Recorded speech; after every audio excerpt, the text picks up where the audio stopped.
Bonjour à toutes et à tous, soyez les bienvenus. Aujourd'hui, dans ce tutoriel, nous allons voir les 7 points principaux pour réaliser une bonne mise en page de base. Mais d'abord le générique et on se retrouve tout de suite après pour en parler.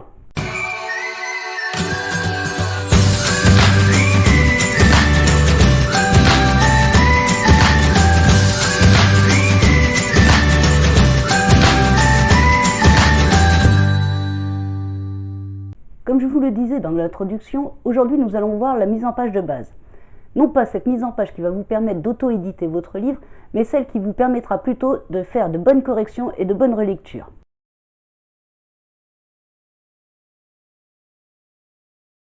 La première chose à faire sur votre texte, c'est de le justifier. Donc vous le sélectionnez en entier et ensuite vous mettez avec le petit carré et les petites lignes toutes droites de façon à ce que ce texte soit propre.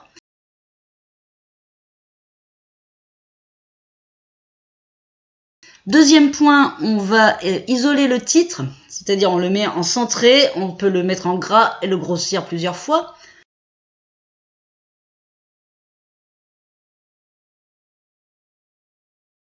Le troisième point à faire pour une bonne mise en page de base, c'est de séparer les chapitres qui en ont besoin, c'est-à-dire ceux qui vont précéder un chapitre avec un saut dans le temps, ne serait-ce que minime, même de quelques secondes. Donc là, il faut les repérer, donc je les repère, c'est pas toujours évident. Et vous sautez une ligne avec votre touche entrée de votre clavier. Je sais que c'est pas l'idéal pour les mises en page, mais ça permet quand même une mise en page plus propre.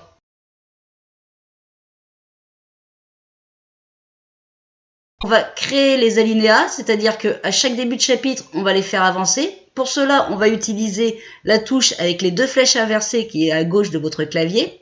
Faites attention car quand vous avancez comme ça un alinéa, ça décale, comme vous pouvez le voir, les derniers mots de votre chapitre. Donc il ne faut pas louper les chapitres ou pas faire avancer une fin de chapitre. Vous n'oubliez pas de faire les dialogues. C'est aussi important, ils sont considérés comme des chapitres.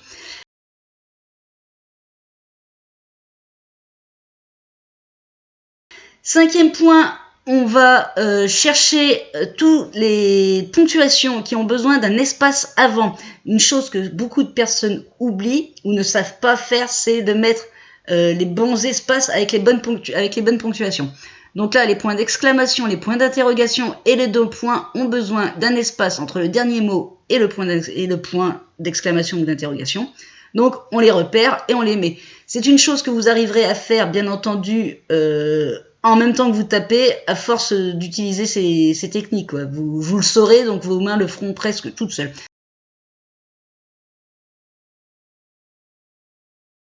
Là, vous pouvez voir que les tirets de dialogue sont comme les tirets de demi-tour, ce qui ne va pas. Il faut mettre un tiret quadratin ou un semi-quadratin. Pour cela, vous utilisez la touche CTRL de votre clavier plus la touche moins de votre clavier, de votre pavé numérique. Une fois un semi-quadratin, deux fois un quadratin. Le semi-quadratin étant toléré, vous pouvez largement vous contenter de ça. N'oubliez pas de mettre un espace après le tiret.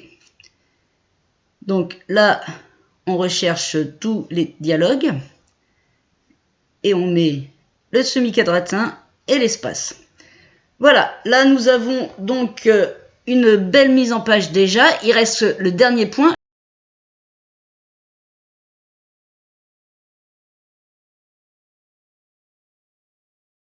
Qui est la pagination.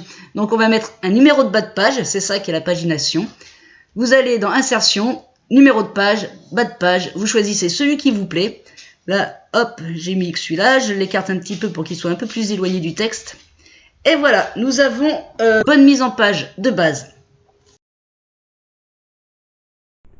Voilà, à présent vous avez une bonne mise en page de base.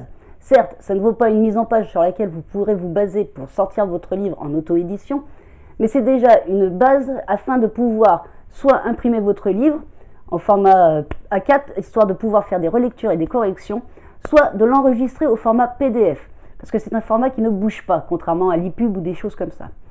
À présent que nous avons une bonne mise en page propre et nette, nous allons pouvoir aborder dans le prochain tutoriel la correction et la relecture. En attendant, je vous souhaite bonne écriture à toutes et à tous et prenez soin de vous.